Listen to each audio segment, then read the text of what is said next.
99% মুসলমানের আমার দেশ, পীর-আউলিয়ার দেশ, আলেম-ওলামার দেশ, আমার প্রান্তীয় মাতৃভূমি বাংলাদেশে অন্তর্বর্তীকালীন সরকারের সহায়তা নিয়ে কুচক্রমণ তথাকথিত নারী সংস্কারের নামে মুসলমানদের নারীদের ইজ্জত হরণের যে চেষ্টা করেছে তা অনতি বিলম্বে বাতিলের চেষ্টা করতে হবে।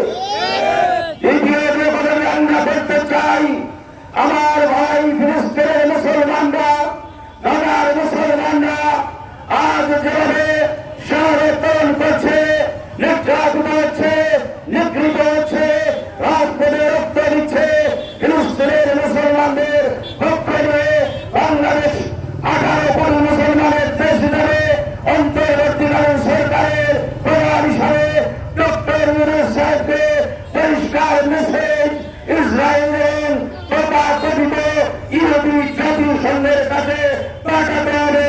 অনতি বিলম্বে ফিলিস্তিনের গাজার উপরে হামলা বন্ধ করতে হবে। সর্বশেষ আমরা যে কথা বলতে চাই, বাংলাদেশের মানুষ রাজপথে নেমে এসেছে। বাংলাদেশের মানুষ এক আল্লাহকে ভয় করে, অন্য কাউকে ভয় করতে জানে না। আমরা বর্তমান ইসলামের মধ্যে সভ্যা দপ্তরের ট্রাজেডি পৃথিবীর মানুষ দেখেছে। মোদী বিরোধী আন্দোলনে আমাদের ভারতের ইস্করবাই সাহেব প্রেরণ করেছে, আমরাও কারাবরণ করেছে। অনতি বিলম্বে হেফাজতের উপর অযৌক্তিক সমস্ত মামলা দায়ের করা হয়েছে তা বন্ধ করতে হবে এবং মামলা প্রত্যাহার করে নিতে হবে।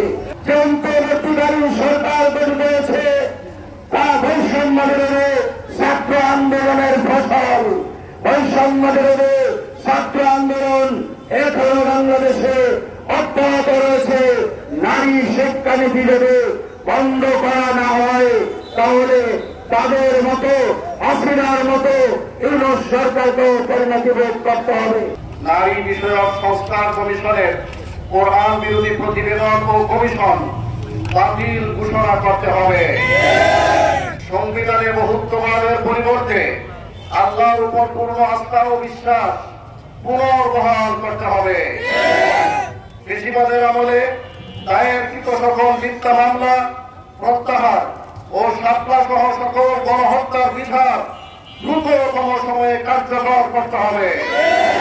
ফিলিস্তিন ও ভারতে মুসলিম গণহত্যা এবং জুলুম নির্যাতন অনতি বিলম্বে বন্ধের ব্যবস্থা করতে হবে। নতুবা বাংলাদেশের তৌহিদি জনতা আজকে যে আন্দোলন শুরু করেছে, যেভাবে বেশি পলাতক হাসিনা এই তৌহিদি জনতার অনুসরণে বাংলাদেশ যাতে বাধ্য হয়েছে, আপনারাও কিন্তু সেই পথে অবলম্বন করতে হবে।